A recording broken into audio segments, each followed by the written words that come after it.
Live from New York, it's Ask an Engineer. Hey everybody, and welcome to Ask an Engineer. It's me, Lady Ada, the engineer. With me is Mr. Lady Ada on camera, video, and audio control, broadcasting live from Brooklyn. That's right. It's time for Ask Engineer. We had our big ribbon cutting. We have a lot of products, videos, and more. In fact, before we even get started, let's just cut right to the chase, literally. I'm going to play a little clip of Lady Ada. Going to show a photo from the president of Brooklyn Chamber of Commerce, and then we'll bounce back.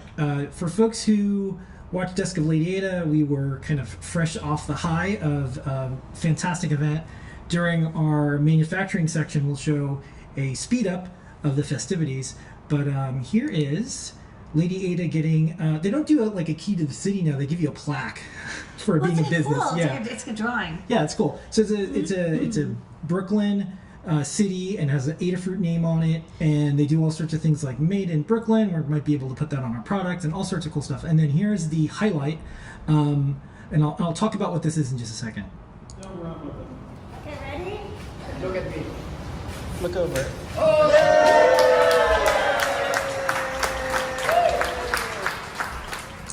Okay, so I've had a bookmark for like 15 years, and it was bigscissors.com. Yeah. And I always wanted to get big scissors from bigscissors.com. But you can't just buy them for no reason. You have to have something. And our other place, it really wasn't suited for this type of grand opening, and there was all sorts of reasons. We were getting multiple spaces within the building we're in. And these are big, giant, dangerous metal scissors. They're really sharp. No one is going to ask you, can I borrow your scissors? And they're pink. So it's like my kill the kill. Yeah. And so you'll see some more photos later. But these are the real deal. These are sharp. Lady will cut you. So anywho, that was Friday. Special thanks to our team, you, the community, and our customers, and of course the warm welcome we received from everyone in Brooklyn, including EDC, Economic Development Council or Corporation. I always get those two confused, but it's kind of both. And then also the Brooklyn Chamber of Commerce, all of our lawyers and all of our friends from all sorts of things. You had folks that you went to school with visited, all sorts of fun and festivities. Yes. It was fantastic. We saw people who like worked on our puppets, to folks I haven't seen in a long time, to some friends from other tech companies. So anyways, that's what we did over the last few days. So we're getting back to biz, as they say. So how about we kick off the show, Lady Ada? Kick it. The code is MEMSMIC. 10% off in the Adafruit store all the way up to 11:59 p.m. Use it or lose it. Adafruit.com. You also get free stuff. Lady I'll talk about that in a second. Talk about some live shows, including Show and Tell. We'll also talk about Desk of Lady Ada, what Lady Ada showed, including the Great Search. We'll do JP's product pick of the week, so we got a highlight there. We got some time traveling. Gonna go looking around in the world of makers, hackers, artists, engineers. We got a mailbag. We're gonna read something that someone said on the internet nice about us. Oh. We're going to look at some photos and more from our ribbon cutting in the advanced manufacturing Made in Brooklyn section. We got some 3D printing videos and more. We got INMPI, everyone's favorite segment. This week's It's Max Linear. It's of course brought to you by DigiKey. Then we do some top secret. Then we do some new products. Nice. Then we answer your questions. We have a bunch already. People have been posting questions online, but you can put them live in the chat anytime you want. And we answer them on Discord, adafruit.it/Discord. All that and more on, you guessed it, Dun, dun, dun. Ask an Engineer. Yay. Okay, Lady Ada, discount code MEMSMIC. MEMSMIC. If you say MEMSMIC, Superman disappears into another dimension. Yeah. Okay, what are the free items? Okay, when you order from the Adafruit.com shop, we will give you free stuff. Like $99 or more, you get this free PCB coaster with a gold Adafruit and some bumpers to protect your desk. $149 or more, we're still giving away KB2040s. It's a Pro Micro pinout compatible microcontroller board with the RP2040 and all of the goodies you need to get your project going. $199 or more, you get free UPS ground shipping in the continental United States, and $299 or more, you will get a free Circuit Playground Express, our favorite all-in-one dev board with LEDs, buttons, sensors, and more. It's a great way to learn to program without needing any tools. Show and Tell this week. Noe was the host. Thank you, Noe. Noe. And we'll be watching it as soon as we get off air. So every single week you can watch Show and Tell or participate. Check it out on Discord. People will show retro stuff, their projects they're working on. You get a sneak peek of what the Adafruit team's working on, Yep. and people around the community. On Sundays, we do From the Desk of Lady Ada, and it's in two parts. The first part is, what did you show from your desk this week, Lady Ada? Okay, well, we talked about the ribbon cutting, the video. I think Yeah. we showed off. You had a battery thing. What did I You show? had a power thing. Power Oh, thing. yeah. I was talking about the BQ25185. So it's like a really nice battery charger chip. Yeah. And I made a breakout for it. And And then for the Great Search. Beep, beep, Boy. beep, beep, beep, beep, beep, beep, beep. I don't remember what we did. You know? I don't. You did so many things. Let me go to the computer. Can you look? Sorry, Yeah, I had it. And then it's been Yes. like 8 been a week. weeks worth of weeks. Yeah, I remember the other day, I was like, man, I can't believe it's been such a long week and it's still like a Tuesday. So I'm going to go find it. I think in the Great What Search. did I do for the Great Search? Yeah, let me go look what the latest one is. We usually post it up right away. We had a lot of stuff going on this week. The Great Yeah. Search. It was the no contact infrared temperature sensor. I totally would not have remembered that. Okay, so yeah, we used to sell the TMP007 infrared sensor, and somebody asked us to make a STEM QT board for the MLX 9614. But I was like, you know what? That chip is like so old. Let's see if there's something better. And we did find something better. Okay. So there we go. The marvels of modern technology. So anyhow, every single week you can watch From the Desk of Lady Ada and, learn a thing or two. Tag anything online or email us for the Great Search. We will find the part for you. I think we have one lined up from the forum from during the week. Yep. And it's been a successful series. People say it's their favorite series that we do because it shows them how to use the DigiKey site. Okay, JP's workshop is every single Thursday, and JP on Tuesday does JP's product pick of the week. Here is this week's highlight, but before we do, I wanted to show the thumbnail. I emailed JP and I'm like, this is a pretty good one. I don't know why I like this one in particular. I think it's because I saw a TikTok with a two-headed turtle. What is going on? So there was a two-headed turtle that someone was raising, and they were a little worried because only one of the heads would eat, but then the other head started to eat. So I thought this was like, it reminded me of that. He was trying to make the weirdest That's not weird. thumbnails. It's pretty weird. That's not weird. I have a different weird bar. And it's- Anyways, here it is.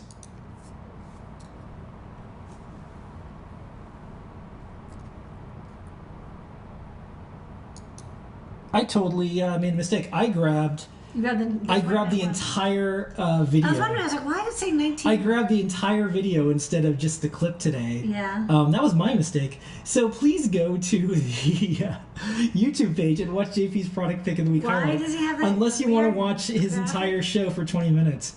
That'd be cool if we just were like, well, we're out of here. That's No. on me. Yeah. Okay. Bye. Gonna go to some other stuff. Anyways, It's been a week. JP's. Yeah, I know. User error on that one. JP's show is tomorrow. Do check it out. I think JP's hosting show and tell coming up soon, and then on Friday we have deep dive with Scott at 2 p.m., 5 p.m. More circuit matter Exactly. stuff he's working on.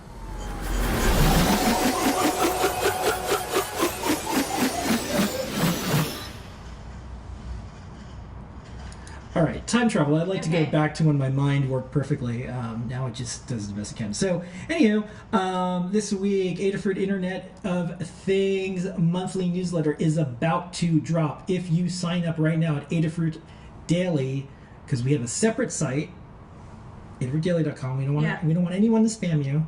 We don't want to spam you, so we have a separate website. Nothing to do with your store experience, but you got to remember to do it. So, if you want to, it's coming. If you missed it, subscribe now, and it'll be going out October 1st, so you have the time and probably the interest. Please sign up for it. It lets us know that you like it. It's a popular newsletter, and it No covers ads. all the things that are IoT related, not just Adafruit. Respect your freedom. Yeah. There's a large company that was emailing with me today, and they're like, hey, we see the big Adafruit community and this is I'm not gonna say the name of the company, but everyone is there, and they're like, you know what you should do? You should take all the email addresses and use our CRM system so you can enhance the customer experience, That's and Salesforce-y. and you could enhance the customer relationship, and while they're checking out, you can message them in their shopping cart, and so they like add more, and I'm like, no, that's not what we do. So it just made me think of all the IoT devices and the ones that we make and our IoT Bill of Rights, and how we have a separate site just for the newsletters.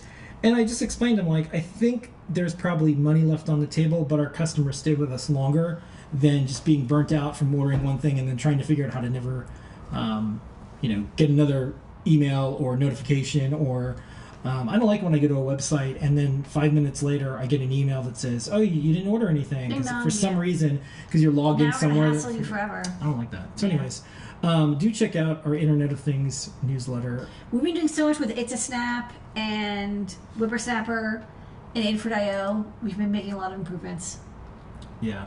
So, anyhow, next up. Letters. We get letters. We get tweets and we get emails. All right, this is... Unless this is back. This is it's back. It's back. There's all sorts of things that are back. So this one, someone posted on Mastodon. Oh. They said something really nice. And it started off with someone saying, I want a cloud service, some type of IoT cloud service that just makes things easy.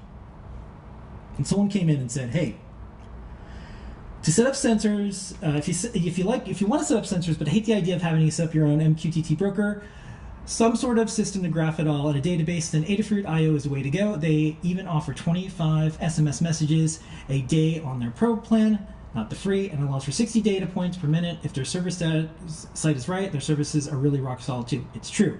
You don't need to code with Adafruit.io if you're not up for it at the moment. They have a system called Whippersnapper. It lets you do everything without typing a single line of code. I'm not using it. I did try it though, very cool. As I want to build my own local services, I'm using Adafruit.io as a stopgap so I can grow my own sensors online as a learning tool to better understand some fundamentals. Adafruit.io is platform agnostic as well. I got Pimeroni stuff mixed with SparkFun with Adafruit and some AliExpress knockoffs, typically all running Raspberry Picos, 5 Picos, or Seed Studio SMD boards. Adafruit.io doesn't care, or even know, unless you're using Whippersnapper, who or what you're using. I'll be posting my progress on Grow Room Sensors all week. I'll post some Adafruit.io stuff too. And then, look at this. Someone chimed in and said, I do too. They, the all-seeing eye, they are not. Basically saying, hey, like, we're not creepy and weird. It's like, good to know there's a quick and easy option that doesn't involve using Sauron's cloud service. I trust Adafruit. I guess they're referring to, like, Amazon or something. Look, are you growing weed and you want to plot data about it? Yeah. Adafruit.io is your place. It's cool. We accept everyone. So the thing is, we like hearing this, and this is a tough crowd. Yeah. Do you want your feelings hurt? Put something on Mastodon or Twitter or whatever. And so we put a lot out there, big surface area, and people really like it, so we appreciate it. Thanks. Okay. Let's do some Python on hardware newsletter time. Lenita. Yes. This week, what is interesting for you in the newsletter? Okay. I mean, I read the whole thing. So first off, there were some cool books, actually. Can you scroll down? Yeah. So there's extension. Oh, sorry. Actually, two things that were kind of cool. One, the online CircuitPython code editor is now linked from CircuitPython.org. Boop. Try it. It's now like out of beta. Boop, boop, boop, beep, bap, bap, beep, bap, bap. Works with Wi-Fi, Bluetooth, or Serial. Doesn't quite work with MicroPython boards and Serial yet. We're working on it. We will make it work. Repo monitor, file management. So it's great when you have boards that don't have USB or if you want to wirelessly control them. We have a very basic code editor. It's not Visual Studio, but it's pretty good. I also like this Droid script, which lets you code MicroPython from Android, because Android lets you have access to the serial port. And we were actually talking to somebody about, they're like, oh, we want to have a microcontroller device that's configurable via Android or iOS, and we said mass storage is the way to go because it's the only thing you can do. Okay, what else? And then scroll down, open the hard I'll talk about that soon. This is cool. CircuitPython businesses. Keep going. Yeah, MicroPython's on the Flipper. MicroPython on the Flipper. It's really minimal though. I loved it's like it barely kind of sort of fits. Oh, someone said the Python on Hardware newsletter is the only newsletter they read because it actually has stuff for them. It actually has stuff. Yeah, they're like, they had a flipper, and they're like, this is the only place I saw it's not nonsense. Okay, and then keep going because there were some cool books. Okay. RP 2040 with KiCad, and I like this. A Press has a book by Charles Bell, who's I think we know him. MicroPython for IoT, which is I think exactly right. Like, I think MicroPython and CircuitPython and like Python hardware has always been interesting, but when you're doing IoT stuff, it shines because IoT stuff is so hard to do right with C or C++. But it's incredibly easy to do with MicroPython and CircuitPython. Yeah. So I really like that there's now a book specifically on MicroPython IoT, especially because ESP32 has such great support. Okay. Anyways. And then, I took some screenshots. You already talked about this. Code editor's there. For folks who are asking for something besides Moo, blah, blah, blah. It's there. And then a couple of questions came up. We'll answer in the question section. Someone want to know what MQT broker is. We'll talk about that. But anyways. Okay. Get this delivered every single week. Adafruitdaily.com. Okay, next up. Yes. It's time to talk about open source hardware and things that are going on in the open source hardware world. We are doing a there's a 24-hour marathon, and we're doing a segment at 6:40 p.m. Eastern time on Wednesday, October 2nd. It's a 24-hour membership drive to celebrate the OSHWA Open Hardware Month. Yeah. And we're going to be there. So come on by, and we'll get the word out and everything. And we're going to have a very short, small segment, just talk about our open hardware certifications. Right now we're in the #1 slot. One way to go now, down. Keep going up. Oh, right. Up, higher and higher. Someone can catch up to us. SparkFun can catch up to us. They're the next closest one. Well, now we're the pace setter. Yeah. So we have 782 certifications. We might get to 800 by... Not next week. Maybe but by the end of the year. So. The last time we celebrated was 777 because we made a cool slot machine graphic. Anyways. So other things in open source hardware news or open source news, I wanted to touch on this super briefly because folks are piling on in not a good way for this Winamp thing. So what happened? Good news, bad news. So here's the thing. We've covered this before. The people who own Winamp now said they were going to publish the source code or open source it. We wrote about this in May. And then I dropped a note to Anne and I said, hey, it's up. Go check it out. And I said, it's not open source. It's not. So, well, that's not, I don't think they said it was open source. They just said they publish it, yeah? Well, I don't know. Clear. I don't know. But everyone, I think, whatever it is, here's what I think we could do as a community. This is better than it was before it was around. So it's now available in some form. The criticism is the license says you can't fork it. You can't distribute the changes in the source code. And basically, the criticism is why would anyone want to mess with this? Well, there's other reasons to mess with it. They have their own version. They have their own license. And does a really good job going through this. And so right now, there's people who they only want to use GPL or MIT license stuff. So this isn't for them yet. And you also have to have a historic version of Visual Basic and a lot of different tools. But I think what we can do, and I'm going to try to do this, is contact them and say, hey, thank you for doing this. Good first step, getting your feet wet with being open. And you can keep going. This is just round one of opening up stuff. It's not the end of the story. This is the beginning of the story. And I think sometimes what's happening is when people start to dip their toes in open stuff, if it's not the exact license or not the exact way, and yeah, sometimes they need help with the word open and what it means and doesn't mean. Everyone on the social media smacks people, and then people get really reluctant to do anything. They're like, you know what? I don't want to do anything in this world or this community. So I'm going to just contact them and be like, hey, do you want some help with this? Do you have any more plans? Let us know, because I think this is a good first step. Of course, there's other things you can do that are very open using Winamp style stuff. We have a guide linking. So, anyways, that's my little spiel about that. We have a bunch of guides in the Learn System, Lady Ada.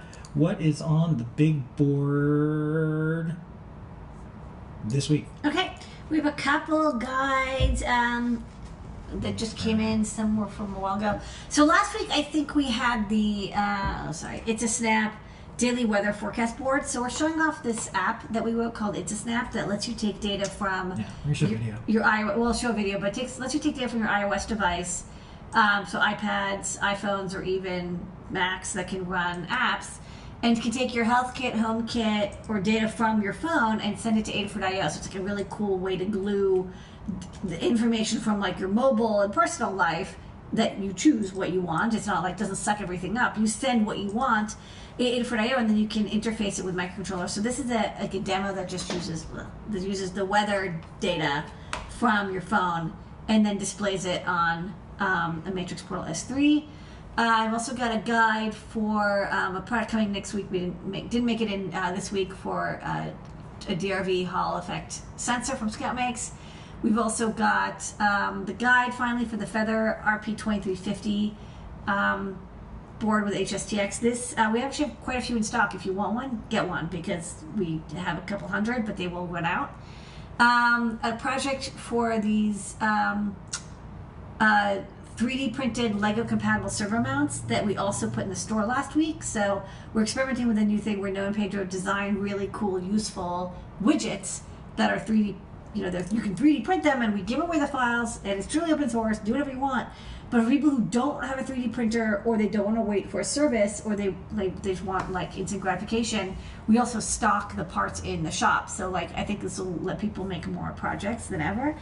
And then right under the wire, Liz also wrote a guide on like how to do shortcuts with iOS to do like pretty complicated data sharing to Adafruit.io. So this actually takes a photo from your phone's photo album called like Qualia, and when you add a photo to the photo album, it will take the image, resize it, base64 encode it, and push it to Adafruit.io, which then can display on like your ESP32 Qualia. That's cool. We're gonna show a video. It's very interesting because it's like, wow, like you can actually It's a Snap plus the automations, the shortcuts technique with it, because I've never used shortcuts, but like you can do a lot. And so we're going to add more guides on like ideas of what you can do to take stuff from your, again, mobile life and interface it with Adafruit.io and get that data out of the iOS ecosystem where it's kind of like locked up, like securely, but maybe you want to share it and do stuff with it. So I think it's going to be really cool. So yeah, you can show the videos. Yeah, we're going to show the video. Okay. Then we're going to do some Brooklyn factory footage. It's a snap to send iOS photos to Adafruit.io with the It's a Snap app. In this project, set up an Apple shortcut to send a photo to your Adafruit.io feed using the It's a Snap app. A Qualia S3 running circuit Python code will retrieve the photo from the feed and show it on a beautiful 720 by 720 round display. The shortcut finds a photo based on your filters and settings. Then it's converted to a JPEG. It's resized depending on whether it's vertical or horizontal. Finally, it's encoded and sent to your Adafruit.io feed via the It's a Snap app. When a new photo is sent to the feed, the display will update. Now that It's a Snap has integration with Apple shortcuts, there are a lot of IoT projects that you can do now that were really hard or impossible before. Head over to learn.adafruit.com to see how you can build this project and to learn more about the It's a Snap app for iOS. Good video, Liz. And then for Playground, don't forget Adafruit-Playground is where we have. Oh, we have a mini tutorial in there from the looping snap. So Liz is like practicing more with Apple shortcut stuff. So she was like, "Oh, what if you want to send health kit data repeatedly?" So she shows how to do that. So if you're interested in more shortcuts, and Adafruit Playground is where, and it's linked up here, is where you can post your projects. And I love me some DS9, so I thought it was really cool. Yeah, just like little projects. Yeah, and little we added a new ones. thing. Oh, if you go back, I'll show you the new thing. We just added a feature. You click on the This one? yeah. So see on the right, there's now chapters. So basically, when you use a header, it'll automatically turn it into that's nice. like a chapter that you can link to directly. That's super nice. Yeah, it's automatic. Okay, all that and more on Playgrounds. Yay. Go there and make some. Here's some factory footage. I'm going to play some scissors, and then I'm going to talk about something real fast. Get ready? Look at me. Look over.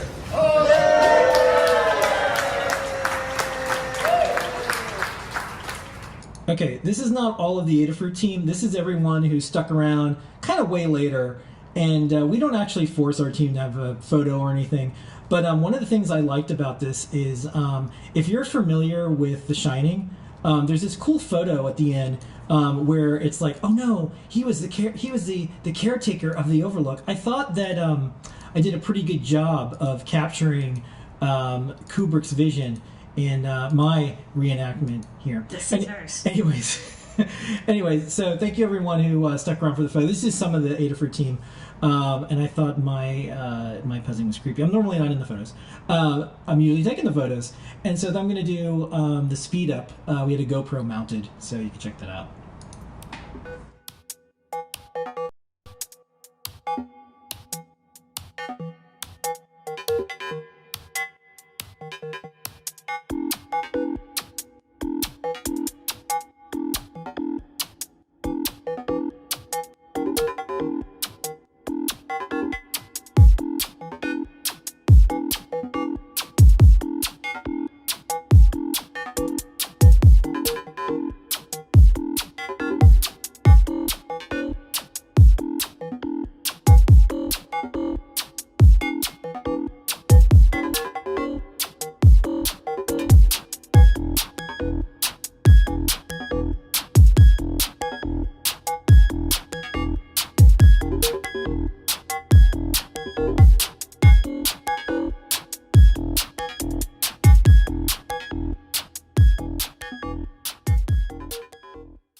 Alright, we're going to do 2 videos, 1 speed up, 1 project, and then we're going to bounce right to Ion MPI.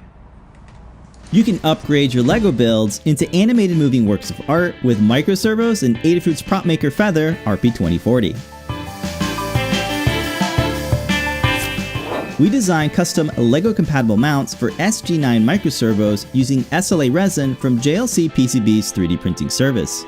In this demo, we added a continuous microservo to our Carousel Ride LEGO kit using our horizontal servo mount.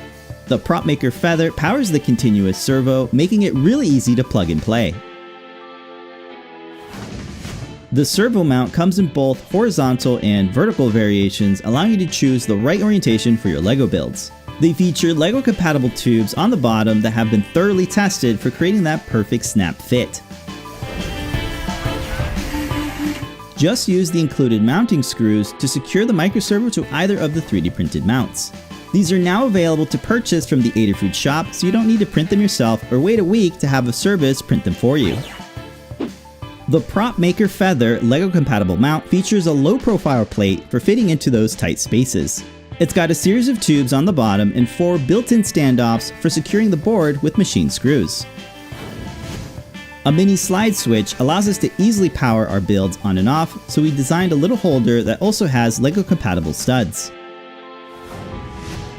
We hope this inspires you to check out our LEGO compatible servo mounts and the Prop Maker Feather for your next LEGO build.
Don't forget the code is MEMSMIC. Let's do some Ion MPI. on NPI.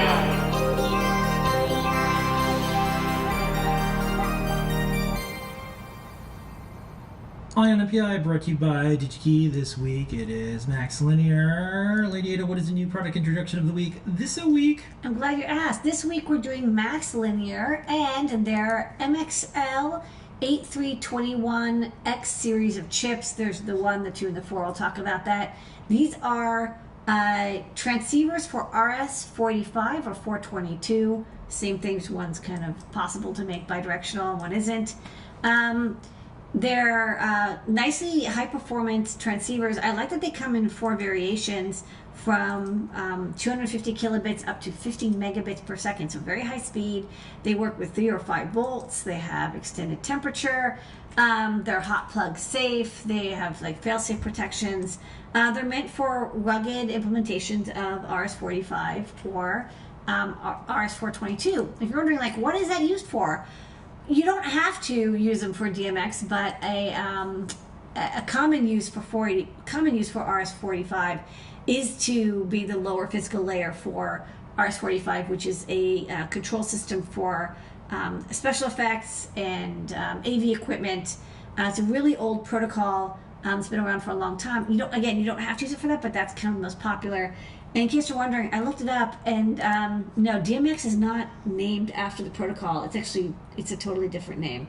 For the longest time, that's what I thought. I know. Well, I was listening to DMX while I did this to kind of inspire me. Okay. Okay, so we have in the store. But my favorite rapper, USB, is still the person who invented the USB, right? Yeah. Okay. We have in the store. We actually talked about this a couple weeks ago. One of these USB to serial / RS-482. 485/422, and I was kind of interested, like, what was this used for? And I've never used it. I've used RS-232 and I've used UART serial, but what's the connection between them? Well, UART serial, people are familiar with, is FTDI or CP2104. It's this USB to 3 or 5 volt serial bidirectional data with sometimes control lines like DTR and CTS. And RS-232, you might be familiar with because it's used for older devices, like some older older GPS units, some old printers, old mice, some old CNC machines. They would use RS-232. I think Liz did a project where you can still control like a AV system switcher that used RS-232, and it was basically UART, the same serial UART data, but instead of being 0 to 3 volts, it was like -10 to +10 volts. It just has a really big swing. It's literally like the same data. It's just inverted and like much wider voltage range, and so it's a bit of a hack to let it go much further. The problem is it's still a single-ended protocol, whereas if you want to go very long distance and have protection against like electromagnetic interference or bad ground or like whatever very long distance or data cross coupling, you want something differential. So yes, there's more modern protocols like CAN bus or even Ethernet, but at the time I think they were like, well, let's just take RS-232 or UART, and instead of having it be single-ended, we'll just make it double-ended, and that's what you get. So each one of these Max Linear chips is a single transmitter or receiver. You can use them for both, but in general, RS-422 at least is single directional. You have 2 pin outputs, A and B, and they are differential outputs, and DI is pin 4 is the data input, DE is the data enable, RE is the receiver enable. So basically you decide you want to be a receiver or a transmitter. And like I said, for 422, you would hard code it, one or the other. RO is the receiver output. So you would tie RE and DE together, either pull it both high or both low, and you would be either a receiver or a transmitter. You can't do both at the same exact time because the differential line is half duplex. But what you can do, and this is just showing like the schematic, if you want, is you can connect it to a line and have it, as long as your protocol is like aware of the ability to change direction, you can ask a device on the chain, like, hey, please turn around instead of being a receiver, become a transmitter. The transmitter switches the polarity of the the direction of the half duplex connection, and it becomes a receiver, and so you can receive data, and that's RS-485. So RS-422 is like unidirectional. RS-485, you can switch direction, but you still only can have one device transmitting at a time. And you can have multiple devices. One of the things that's great for being used in lighting is a lot of time when you have lights, they can be multiple meters away. You can have hundreds of meters of wiring. And if you go to the overhead real fast, I'll show you. I just picked up a light because I was actually curious about this. This is just a kind of a low-cost par light. And even though there is an input and output, they're not labeled yet, so it's like DMX out, DMX in. They're actually wired together. They're only like, you don't use a T because they just want to make it so you have like one cable per connection. But these are actually electrically connected, and you can have up to 32 devices per chain and 512 addresses. The only reason they max out at 32 is the capacitance of the line for each device starts to become kind of intense. If you need more than 32 devices, they want you to put like a repeater to have a better capacitive drive. And then if you can go back to that slide. This one? Another thing, if you look at the bottom, you see that 60 ohm and then 375. So that's the terminator. So you actually, sorry, not the 60 ohm, but usually you have like a couple of resistors and then a ground as well. That's a 3-pin connector. You need a terminator at the end. Old transmission lines, especially differential ones, they require transmitters because terminators because they didn't kind of have auto termination figured out.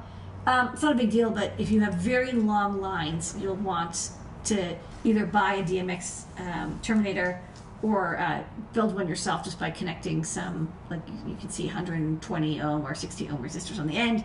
Check the spec. There's a couple of variants of this family. The one of the things I like is the hot swap. Obviously, hot swapability because people are just plug lights in, out, like while the whole thing is live. So having it be protected against crashing if you like to connect or disconnect a light is definitely a good idea. Another thing I like is that they have the 83211, 212, and 214 have different slew rates and transmission rates. So if you're really just using it for DMX, get the 83211 because that's tapped out, maxes out at 250 kilobits per second. But it means that you don't have to worry about, you should definitely terminate, but if you don't, you'll have minimal reflection. Like you'll probably be able to get away with it. Whereas the 212 has 500 kilobits per second, which is faster than standard DMX. And then if you're want to use this as the 485 or 422 protocol, but you're not talking in the standard 250 kilobit per second DMX, you can go up to 50 megabit per second. But you definitely need termination at that. Like that's really, really fast. So pick and choose whichever one you want. They're all pin compatible. All of them have the same packages, power, capabilities, hot swap, whatever, temperature. They just have different slew drivers. So pick the driver strength you want. And the good news is all of them are in stock. Available at DigiKey. Yeah. As DMX says, he's got what you want. Yeah, I thought I would leave everyone with a DMX quote from the album, and then there was X. We each have a star. All we have to do is find it. Once you do, everyone who sees it will be blinded. That's how I feel about the Max Linear MXL series of RS-485 422 transceivers. That's an MPI. on MPI.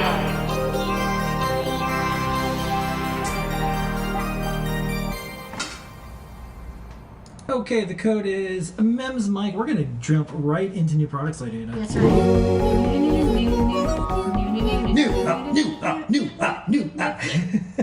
New. It's new. It's new. Okay, we've got an update. The HDC, this was the 3021, now it's the 3022. Totally code compatible, pin compatible, size compatible, everything. The only difference is now it has a PTFE filter. That's that white thing on top of the sensor, which protects it. It's the same price. We think it's just better quality because now the sensor isn't exposed to the elements, but it can still it's the membrane is still going to let humidity through, so it's a great humidity and temperature sensor, and will not get as dirty.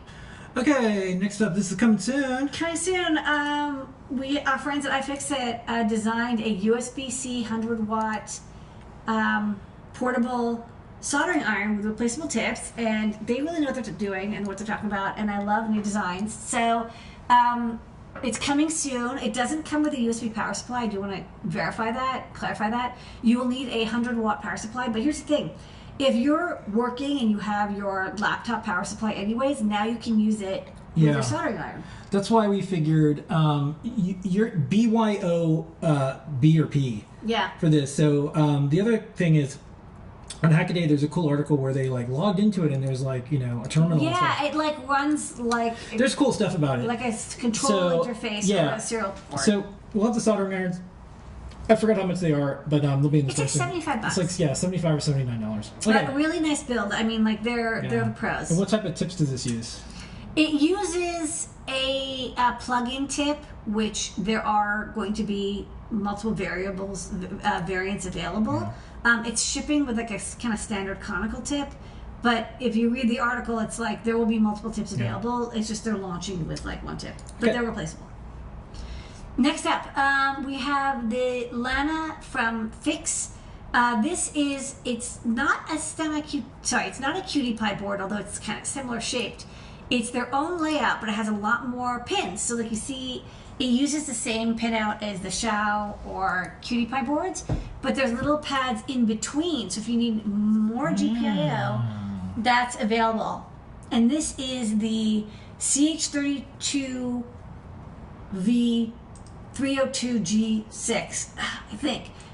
Very low cost, RISC-V microcontroller board that has a couple of ways to program it. You can use Makefiles and C with the CH003 Fun project. There's Arduino support for this chip. We did TinyUSB support.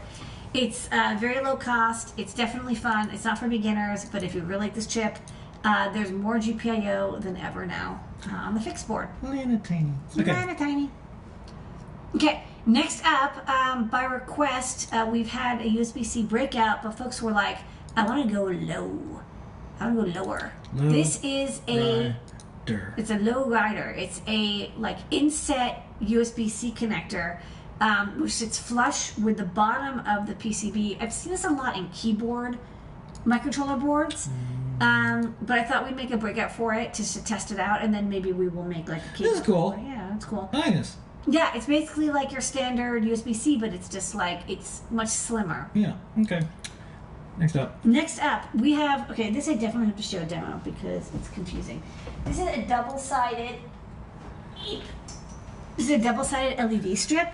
I thought this was kind of neat because we have LED strips that have like 2 rows of side angle LEDs, but this one, the LED itself is double-sided. So let me grab the strip. So let's go to the overhead and show it because it's extremely confusing. Yeah, I'm gonna wait until you're over there. Yeah, I'm over here. You're over there? Yeah. Okay.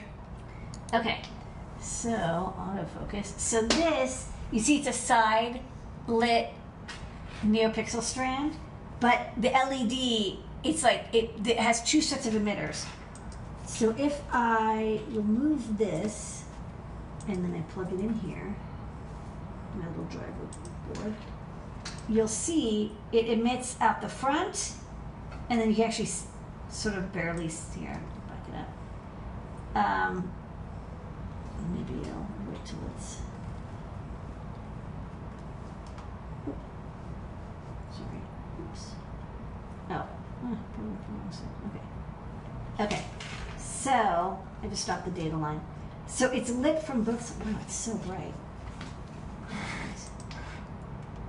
don't know if I'm going to be able to find a spot where it's dimmer. I should have set the brightness is so bright. It's too bright. Too bright, my eyes. Okay.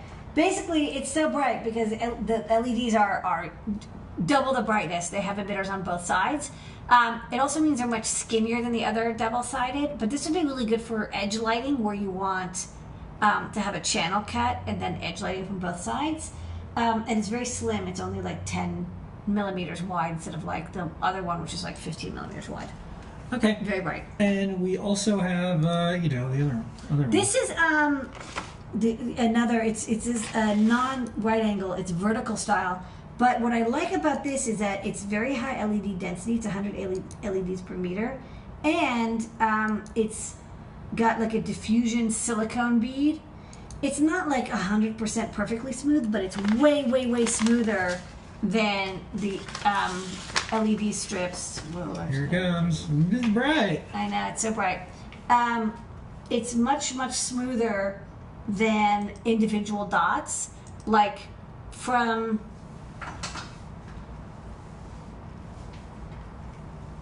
close up, you can see like it's covered with this bead, and each bead has an LED every 5 millimeters or so, maybe 7 millimeters. And this gives it like a very smooth glow. It's kind of like the LED neon that we've stocked, but instead of being one color or in the RGB where you can set the color, it's like very smooth. So this is kind of the closest we've had to EL wire that's like fully addressable and slim enough that you could actually use in a build. Yeah. Without having the pixelated effect. It's like a smooth pulse of color. That's nice. Yeah. Okay, and to start the show, besides you, Lady Ada, our community, all these nice glowy things, I know, they're our so team, our customers, and everyone who shares things in the world to make it a better place to live in is. Da-da-da, a MEMS microphone, which is by the code.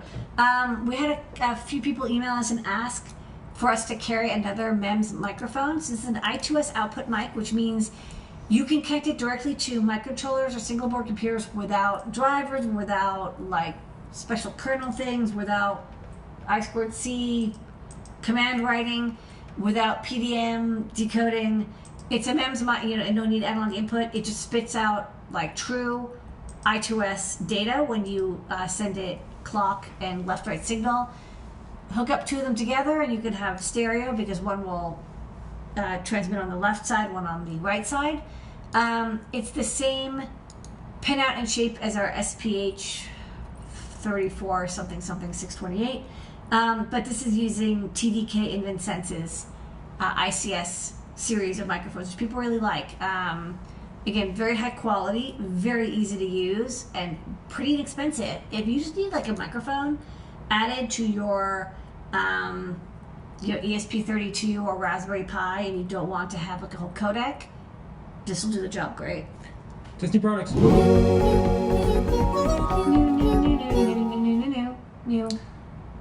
Okay, don't forget the code is MEMS Mike. And we are going to do Top Secret, then we're going to do questions. We already have questions lined up, so you can put them in Discord if you want, but we're going to jump right to Top Secret.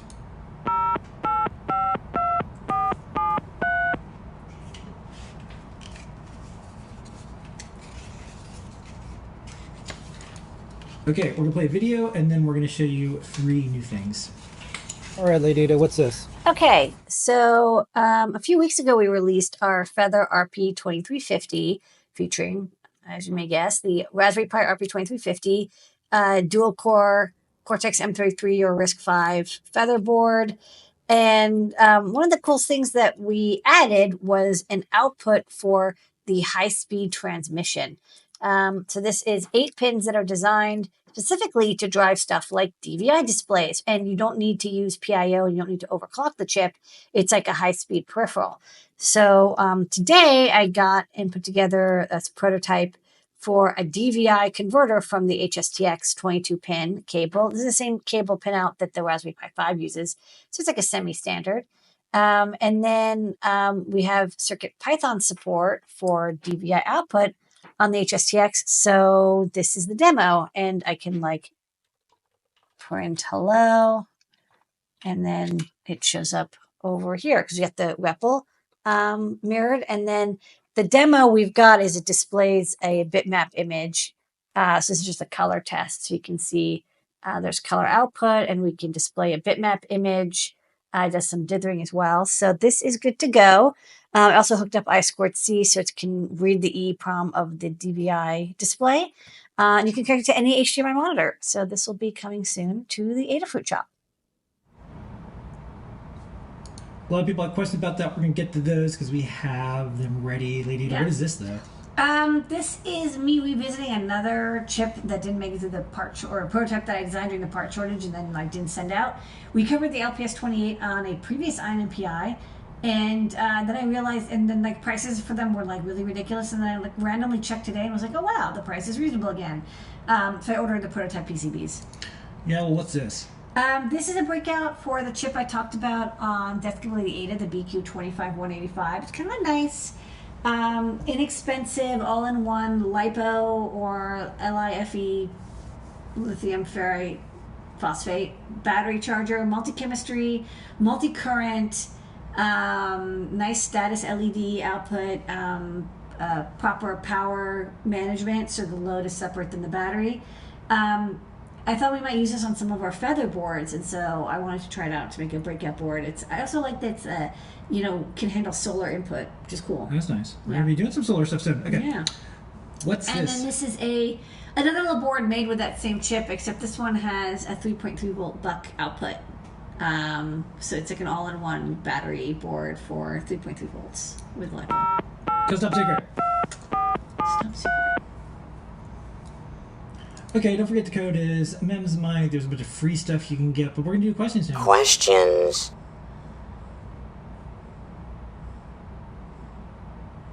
First question, Lady Ada. This one is, before we get to the questions about the DVI thing, can the wireless LEDs be used to light up a kite? Would you be able to see them at night far away up in the sky? Also, is a coil bendable? Is a circle shape configurable, changeable? Okay. So first one is the coil bendable. Not too much. You really do want to keep it in the same shape. You could maybe dent it a little bit, but it's going to affect the ability. The wireless LEDs, you can't like beam the power. The LEDs have to be really close to the coil. So if you were going to make a kite and you want to light it up, you can use a very lightweight battery, like a coin cell battery, and then just use some like wire LEDs. We have them called like fairy lights. They won't be visible from very far away, but they'll be visible from like the ground from the person who's flying the kite. Kinda. Okay. Probably. Next up, this is a question on the DVI output adapter. Yeah. Can it do 640 by 480? It can do 16-bit, 640 by 480 pixel doubled, so that's 320 by 240 like true, but it appears to be 640 by 480 because that's an HDMI minimum. You can do a 640 by 480, but you can only get 8-bit color. No, sorry, 4-bit color, I think. So it's just like it's like very teletexty because there's not enough RAM on the RP2350. Okay. Wait, no PIO. That's right. HSTX does not use PIO. And there's a peripheral specifically for high-speed data transmission, like DVI. Nice work. How many percent of CPU cycles are used to show the picture, or is it just DMA? It's all DMA. I mean, there is a little bit of work that's done, but you're not bit banging it, and you're not even setting up PIO. You really set up a buffer, and then the HSTX kind of handles it for you. So you don't have to use a separate core just for the DVI output, which you used to have to do Okay. to decode and send the data over PIO. Next up, can it display GIFs? Arduino, you can display GIFs. I think CircuitPython, we added GIF support, but I don't know how fast it is. We have to try it out. Okay. Hold up. Can you do HDMI out now? Okay. Not HDMI. Thank you for covering it with your head. HDMI is a registered trademark. It can do digital video output, DVI. Yeah. I'm going to use HDMI engine for all my HDMI needs. It's inside joke. What's going on? Okay. Next up. This is a comment. The cameras in the iPhone are much smaller and available than the ones at Adafruit or Arduino or Pimeroni for hobbyists and Raspberry Pi. Why? Why are they so much smaller for iPhone? Well, you can get those cameras, but they're like specifically designed to be used with the chipsets, and they're really raw, and that you're expected to do a lot of the processing on chip. That's what makes them like less expensive and smaller. Whereas the cameras that are used for the Arduino and Pi do a lot of the work for you because the processor connected to them are like super weak. So you basically have to have like a JPEG come out of it ready to go. You're not going to do all that raw processing on like your image like management core in your chip. So the answer is late stage capitalism. Okay. Bill asks, What is a good low-cost software for schematic design for a beginner learning in my retirement years? I would actually say Fritzing is a really great one to start with. Some people say KiCad. I feel like KiCad is like more advanced. Start with Fritzing. I start with Fritzing. It's free. See where the hell it goes. I try like maybe Easy EDA, and Yeah. there's a couple of other like kind of easy to get into schematic Yeah. capture. Just like practice. Try the easiest one and see. You love it. And just send something out. Send the board out. And KiCad. if you're really interested and you like it, you're gonna continue to go for more advanced tools. But start at the easiest, fastest thing possible, so you have that like 5 minutes of non-frustration. Yeah, Okay. you want to have a good experience first time. We have a couple of Fritzing schematic tutorials on the Learn Design. Okay, what's the original keyboard with touchpad? So this is the Doom keyboard. Yeah. This is the one that JP linked in the guide, but I thought I cool. would look Sure, it look up at this anyways. Yeah, because it has a keyboard, touchpad on it.